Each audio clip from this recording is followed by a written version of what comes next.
ভীষণ ভালো লেগেছিল, আগ্রহ বেড়েছিল ছবিটার প্রতি। আমরা ভাবলাম যে টিজারটা আরেকবার তোমাদের সকলকে যদি আমরা উপহার দিতে পারি, আমার মনে হয় আরেকটু জানতে পারবো ছবিটা সম্পর্কে।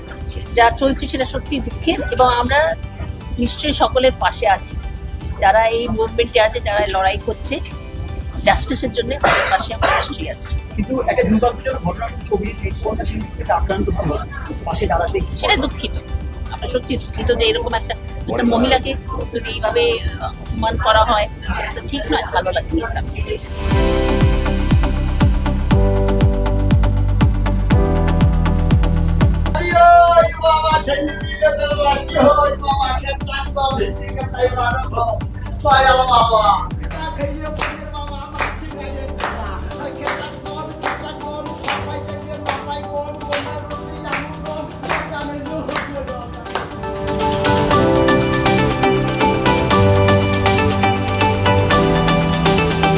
সিনেমার ভেতরে বহুরূপীর যে মুখোশ রয়েছে তার তো একটা রহস্য আছে, যেটা সিনেমা দেখলে বোঝা যাবে, সেটা আগের থেকে বলা যাবে না। এবং বহুরূপী মানেই যেটা আমরা জানি, বহুরূপী রং বদলায়, রূপ বদলায়, কিন্তু তার মানে মানুষ বদলে যাচ্ছে, তো সেটা সিনেমার ভেতরে বোঝা যাবে। আর আজকে টিজার যেটা বেরিয়েছে, সেই টিজারে বোঝা যাবে যে আসল কে বহুরূপী, সেটা নিয়েই রহস্যটা রয়ে গেল। আর আমি ধন্যবাদ জানাবো শর্মিদিকে, শর্মি সেন এবং শর্মিদি যেভাবে আমাদের এই বহুরূপী সিনেমায় যেভাবে সাহায্য করেছেন, সেটা অন্য কেউ হলে হয়তো করতে পারতেন না। এত কম সময়ের ভেতরে উনি আমাদেরকে মুখোশ দিতে পেরেছিলেন, এবং শুটিংয়ে পৌঁছে দেওয়াটাও খুব বড় জিনিস ছিল।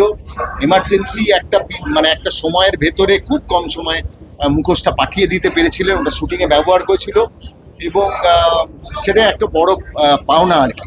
বহুরূপী শিল্পীদের নিয়ে আমরা কাজ করেছি, বহুরূপী মুখোশ, বহুরূপীদের ব্যবহৃত মুখোশ দিয়ে আমাদের সিনেমাটা কাজ হয়েছে। চেষ্টা করেছি যতটা অথেন্টিক করা যেতে পারে, যতটা মাটির কাছাকাছি হতে পারে ততটা চেষ্টা করেছি, বাকিটা দর্শক দেখে বলবে। দেখুন, এমনিতে পশ্চিমবাংলায় 108 জন বহুরূপী শিল্পী আনুমানিক যা জানা যায় তারা রয়েছেন, এবং বহুরূপী লোকশিল্পের মতো ছিল, লোকশিল্পীরা ছিল, এবং বলতে খারাপ লাগে এই লোকশিল্পীরা কিন্তু তাদের মর্যাদা পাননি, তারা তাদের সম্মানটা পাননি, তাই তাদেরকে অন্যান্য কাজ করতে হয়, তাদেরকে সেই জীবিকা অর্জন করবার জন্য। আজকে ননী সুদূর বীরভূম থেকে লাভপুরের কাছে ননী থাকে, তাদের গ্রামে অনেক বহুরূপী শিল্পীরা থাকে, ননী সেখান থেকে এসছে, এবং ননী আমাদের সিনেমাতেও কাজ করেছে। বহুদিন ধরে এই বহুরূপীরা মানুষের দোরগোড়ায় গিয়ে পুরাণের কথা, পঞ্চতন্ত্রের কথা বলেছে, এবং বহুরূপীরা কিন্তু শিক্ষাদান করতো। বাচ্চারা কিন্তু এই বহুরূপীদের দেখে অবাক হয়ে থাকতো, তারপরে তারা গল্পগুলো বলতো, সেগুলো শুনতো।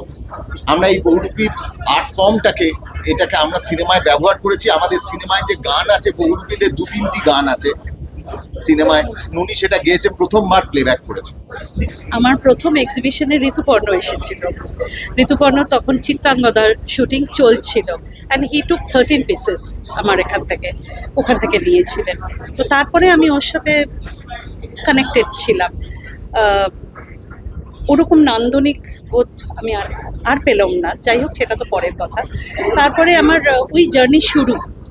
আজকে 2024, আমি বছরে 2টো করে করি, একটা কলকাতায়, যেমন এটা গগনেন্দ্রয় করছি, এর আগে বিড়লা একাডেমিতে করেছি, Viva studio centre for the arts, যেটা এখন বন্ধ হয়ে গেছে, সেটাতে করেছি, আর আরেকটা দিল্লিতে করি, হ্যাবিটেট সেন্টারে। আমার এবারে একটুখানি অ্যাওয়ারনেস ক্রিয়েট করার জন্য আমি কিছু জিনিস করেছি, যেমন নেচার মা আমাদের কি দিচ্ছে, আর আমরা মাকে প্রতিদানে কি দিচ্ছি, দ্যাট ইজ মোস্ট ইম্পর্টেন্ট। যে আমরা গাছ কাটছি, গ্লোবালাইজেশন দিকে যাচ্ছি, সব কেটে তছনছ করে দিচ্ছি, তার ফল হিসেবে কি হচ্ছে? প্রাকৃতিক দুর্যোগ, এটা বন্ধ হওয়া দরকার।